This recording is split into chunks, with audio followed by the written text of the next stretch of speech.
Le système CFA, c'est quoi le problème? Le franc CFA est la monnaie utilisée par 15 pays d'Afrique, ancienne colonie française. Il est l'un des piliers du système France-Afrique.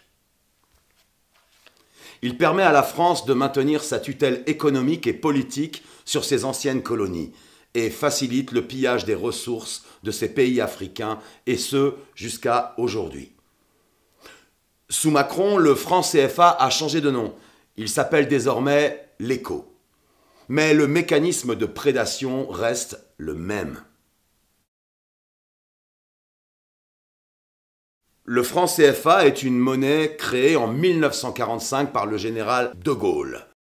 Au départ, franc CFA signifie franc des colonies françaises d'Afrique. La zone franc englobe 15 pays d'Afrique centrale et d'Afrique de l'Ouest, ainsi que les Comores. Les pays de ces trois zones utilisent des francs distincts qui ne sont pas convertibles entre eux, ce qui ne favorise pas les échanges commerciaux entre ces trois zones. Premier problème. Le franc CFA ne garantit pas le développement des pays concernés. 10 d'entre eux sont encore classés parmi les pays les moins avancés. De plus en plus contestée sur le continent africain, cette monnaie coloniale a fait l'objet d'une réforme en 2019. Pour l'Afrique de l'Ouest uniquement, l'ECO remplacera désormais le franc CFA.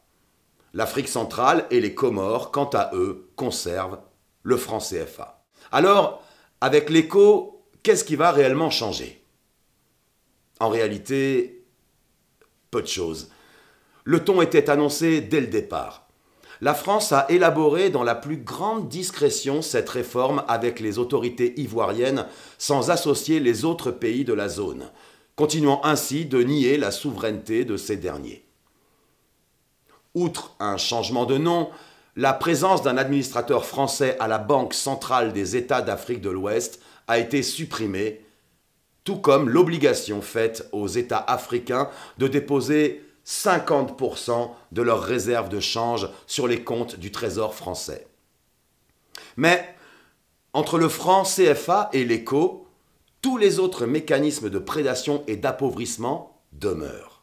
Premièrement, la France reste la garante de l'ECO comme elle l'est du CFA, ce qui lui permet de maintenir un contrôle politique sur ses anciennes colonies. Concrètement, si les réserves de change des pays africains sont inférieures à un certain seuil, la France a l'obligation de venir combler le déficit. Or, en vertu d'un mécanisme pernicieux, une clause de ratissage assure à la France de ne jamais avoir à le faire. Cette clause implique qu'en cas d'insuffisance des réserves de change, les banques centrales de la zone CFA doivent racheter aux entreprises privées et aux organismes publics toutes les devises, les dollars, les euros, les yuans, etc., etc., etc.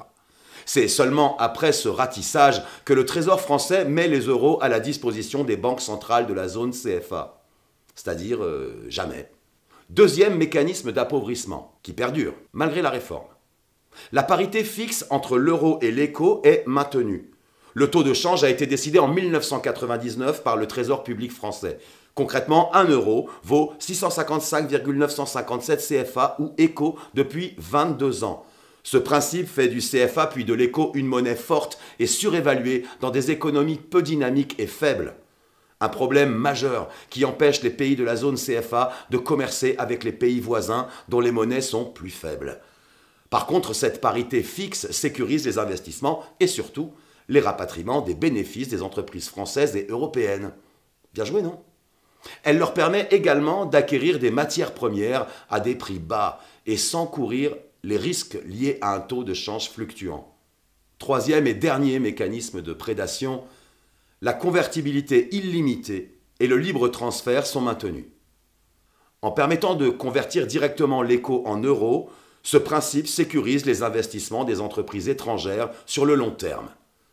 Les entreprises françaises et européennes peuvent rapatrier plus facilement leurs capitaux hors de la zone franc vers la zone euro. Pour le moment, on ne sait toujours pas si les billets et pièces de l'ECO seront, comme c'est le cas pour le franc CFA, fabriqués en France, à Chamalières et Pessac. ce qui ne permet pas aux pays africains de créer de monnaie supplémentaire, notamment en cas de croissance par exemple. Les investissements sont donc entravés et le développement de ces pays freiné. La réforme de l'écho permet donc de maintenir la domination française. Il constitue encore et toujours une atteinte à la souveraineté des pays africains de la zone franc, et il permet que la fuite des capitaux hors d'Afrique se perpétue. Malgré un changement de nom, cette monnaie, en tant que vestige majeur de la France-Afrique, symbolise le maintien du pacte néocolonial contre lequel Survie se mobilise depuis de nombreuses années. Alors, informons-nous et mobilisons-nous.